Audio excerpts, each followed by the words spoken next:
type of circuit that we had in the last problem. I think the difference here is we are finding IL of t. Actually, we're gonna do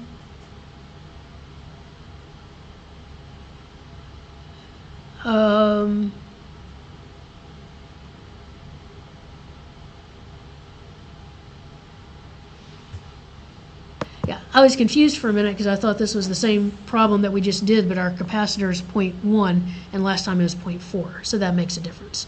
So we have a series RLC. So with a series RLC, we'll notice that what we get, the formulas that are given to us are formulas for the voltage through the capacitor, but that's okay. Once we have the voltage through the capacitor, we can get the current through the capacitor pretty easily. And then the current through the capacitor is going to be the same as the current through the inductor.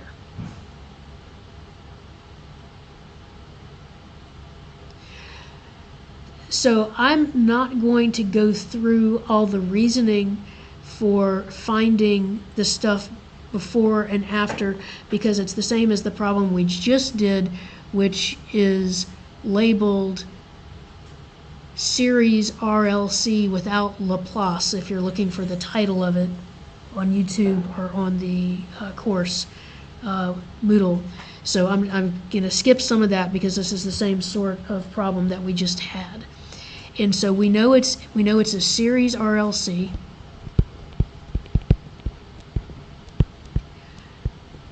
We know that our resonant frequency is always 1 over the square root of LC.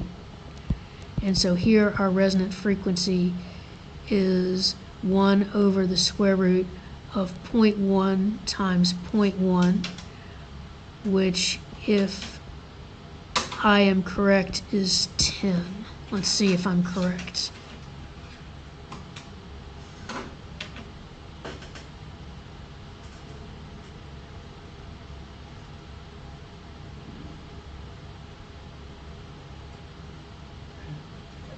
Hey, okay, and then alpha for a series RLC, this one we have to look up because it's different for series or parallel. So alpha for a series RLC is R over 2L. So that would be 1.2 over 0.2, which is 6. That's the same as we had last time.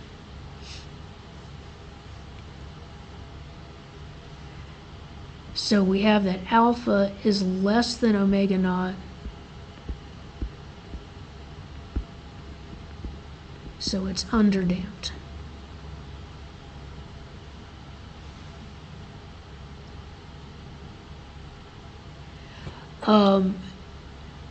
Nothing about the voltage across the capacitor at t equals 0 minus is going to change, because the voltage across the capacitor at t equals 0 minus had nothing to do with the capacitance. And so we know that the voltage Vc of 0 still has to be 9. 12 in this case. No, it's through voltage division, it was 9. Right? Because V0 is 12. Yeah, okay, yeah. So you can go back and check the other video if you want to see that. Yeah. Okay, and then IC of 0 will be the same as IL of 0, which is going to be 0, and VC at infinity is going to be 0. So those were all the same as from the previous problem. So now what's different is that this one is underdamped, and so we have a different set of things that we need to find out. So we have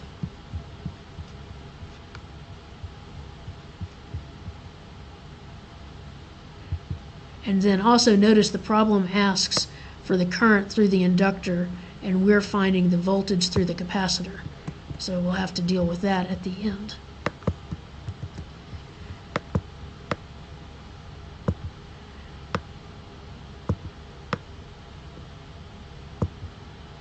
so D1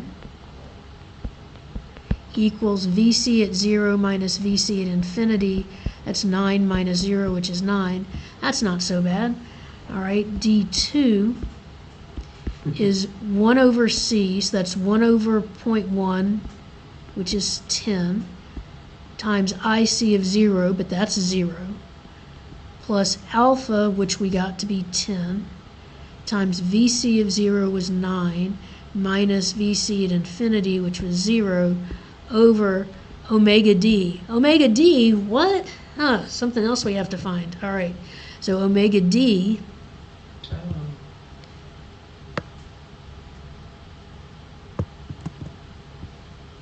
you'll only have an omega D for underdamped, because otherwise this number would be an imaginary number. So omega D is the square root of omega naught squared, which was 10. Oh, alpha, I'm sorry, I put 10 in for alpha. Alpha was 6. Omega naught is 10.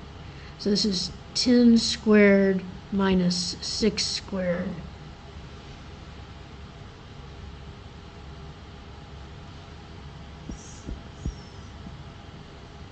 Which is 100 minus 36, which I believe is 64, and the square root of that is 8.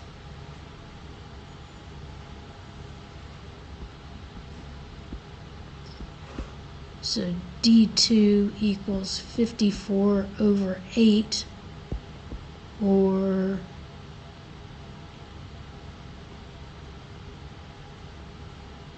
6.75. That's what I got. All right.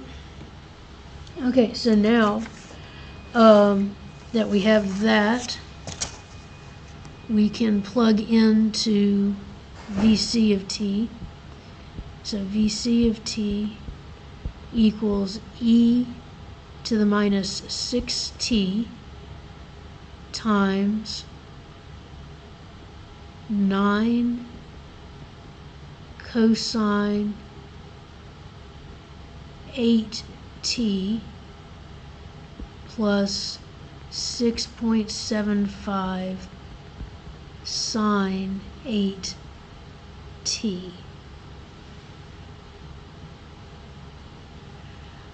Okay, so that's our voltage. We need to get the current through the inductor. Since they're in series, it's the same as the current through the capacitor. And we know that I equals C dVC dt. So I need to take the derivative of this and multiply by the capacitance. So the capacitance was 0.1. And then the derivative, I need to use the product rule. So the derivative of e to the negative 6t is negative 6 e to the negative 6t, and then just times this not differentiated.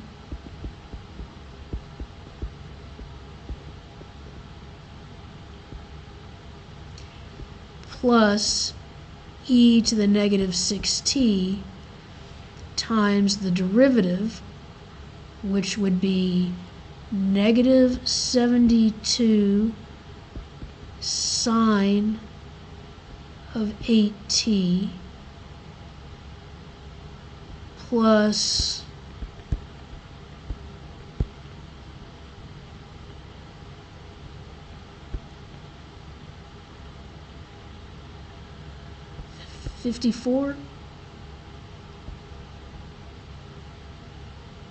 $54 cosine 8t.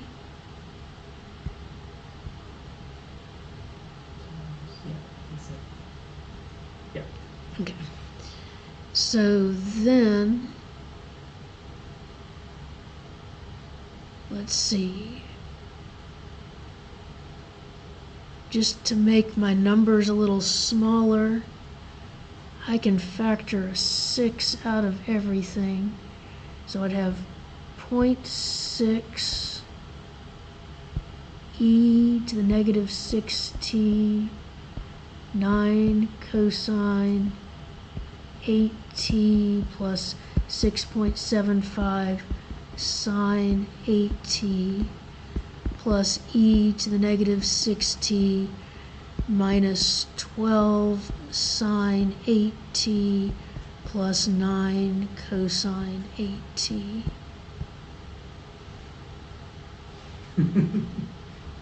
Looks so much better.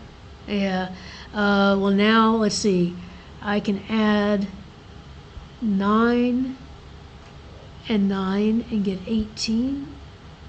Oh, wait, this was a negative. So my cosines cancel. Also doesn't. So I get 0.6 e to the negative 6t, and then I'd have negative 6.75 plus negative 12 sine of 8t.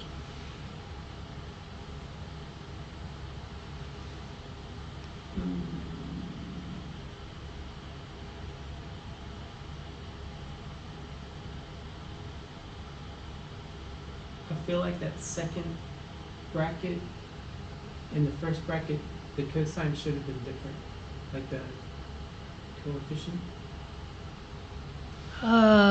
Well, the first one has to be 9 because I didn't take the derivative. The second one, you agreed with me that it was 54. 54, but then I factored out a 6.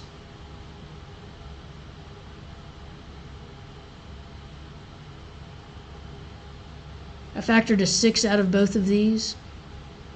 I factored a 6 out of this and this. So when I factored a 6 out of this, I got a 12. I factored a 6 out of this, I got a 9. But then where did that go? That came on the outside as a 0.6. So I took from the first term, I just took this 6 that was multiplied times everything.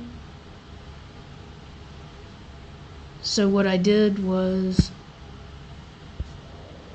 But it's only multiplied by the first part. that's okay, because this is all multiplied together. So let me show you. Okay, so This is where this is algebra, right? But this is algebra that I was thinking, I was surprised you hadn't asked sooner, and I was like, ooh, all right. That's okay. People watching this would have been unpleased.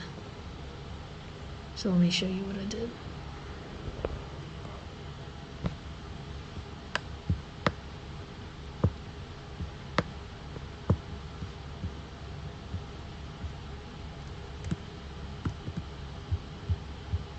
Got everything but one parentheses.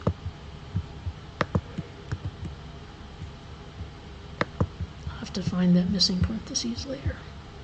All right, so first of all, remember that if I have A times B times C plus A times D times E, if I factor an A out of here, I'm left with BC plus DE. I didn't have to factor an A out of B and C. Mhm. I just had to get, if these things are multiplied, I'm just factoring it out. So here I have three things that are multiplied. I have a negative 6, I have an e to the negative 6t, and I have a 9 cosine 8t plus 6.75 sine 8t. So from this term, I took out a 6. From this one, I didn't have a 6 there, so I took a 6 out of the parentheses, but the parentheses is not multiplied, the parentheses is added. So what I kind of did in my head was, before I took the 6 out, I took a 6 out of these, and I got negative 12 sine 8t plus 9 cosine 8t. So now this second term becomes e to the negative 6t times 6 times negative 12 sine 8t plus 9 cosine 8t. So I've got a 6, an e to the negative 6t, and a negative 12 8t plus 9. So then I took out a 6 from both of those, and there was a 0.1 already out in front, so that got me 0.6. And then I'm left with negative e to the negative 6t, 9 cosine 8t plus 6.75 sine 8t, plus e to the negative 6t times negative 12 sine 8t plus 9 cosine 8t. So then, this minus, if I bring the minus inside here, negative 9, 8 cosine t positive. So if I were Okay, to so- distribute this, I get negative 9, 8 cosine t and plus 9 cosine t. And then I also would have e to the negative 6t and a negative 6.75 sine 8t and a negative 12 sine 8t. So that gets me 0.6 times e to the negative 6t times negative 18.75 sine 8t, which gets me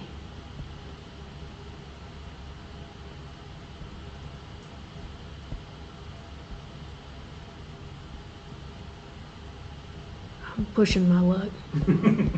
I got negative 112.2. I'm off. I got 11.2. 11.25. Yeah, something like that. How is it 5? 6 times 7 is... Oh, there's a 7.5. There we go. Negative 11.25 e to the negative 6t sine 8t. And this is the current, so that's in amps. And officially, we have a U of t right here.